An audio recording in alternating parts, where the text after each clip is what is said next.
New tonight on The Current, the holidays are right around the corner, and this time of year can bring lots of festive traditions and food.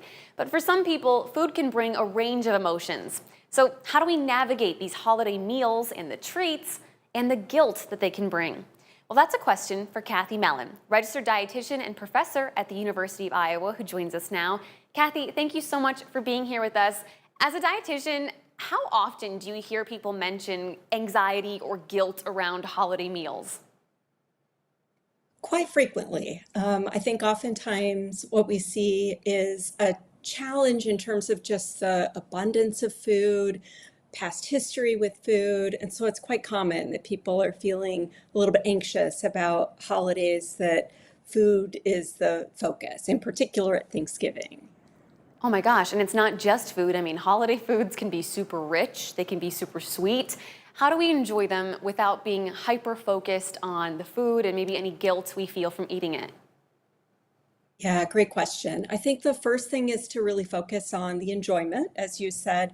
And I really encourage people to think about what foods are only available at specific holidays. So for most families and at most gatherings, there's oftentimes a few foods that they're only available at Thanksgiving.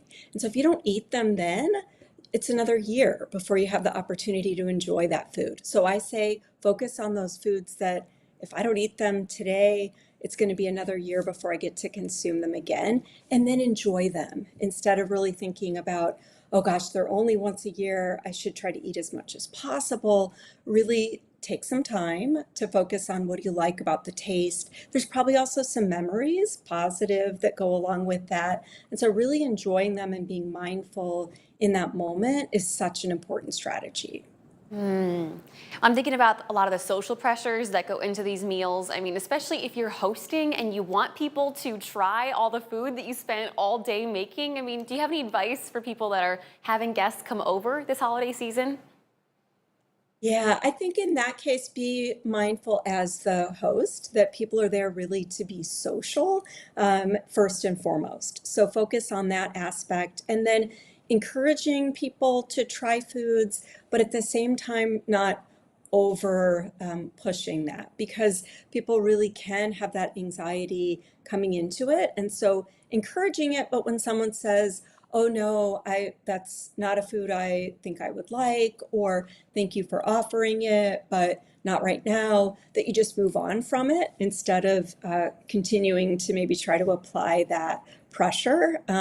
Really, oftentimes, the less pressure, the more people are likely to really try those foods. Well, I'm thinking about, January's right around the corner, and it's easy this time of year to be like, okay, well, I'm just going to kick my healthy habits. I'll revisit it in 6 months when January hits. But is that really going to be the right way to do this, or do you have a better tip? Yeah, that's a great question. I always tell people that we don't have to wait until January or even Monday. Like, there's oftentimes we say, well, I'll start over on Monday when it's been Wednesday and somebody brought a holiday treat that you tried into the office. Again, when they bring it in, enjoy it and then really focus on that was one food, maybe it was one meal, and my next meal doesn't have to continue to include all those same rich foods, for example, or it doesn't mean that today I'm going to skip my exercise or I'm not going to be as active, and really see the next eating opportunity the next day as just an opportunity to get back into those habits that you'd established throughout the year. Oftentimes, the more we push it down the road, well, I'll wait till January, the more anxious we get about what happens in January, as opposed to saying, you know what, if I start again tomorrow, I know I've established a healthy foundation for my eating and my activity.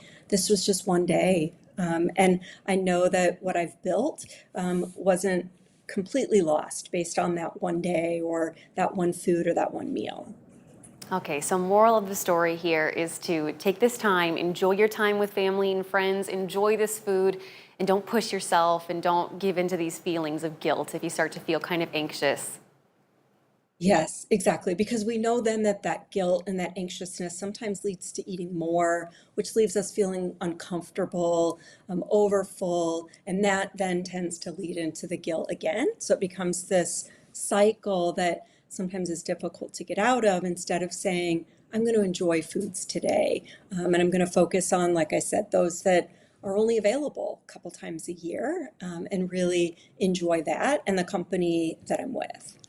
Makes sense. Kathy, thank you so much for your time and your expertise. We really appreciate this. You're welcome. Thank you for having me.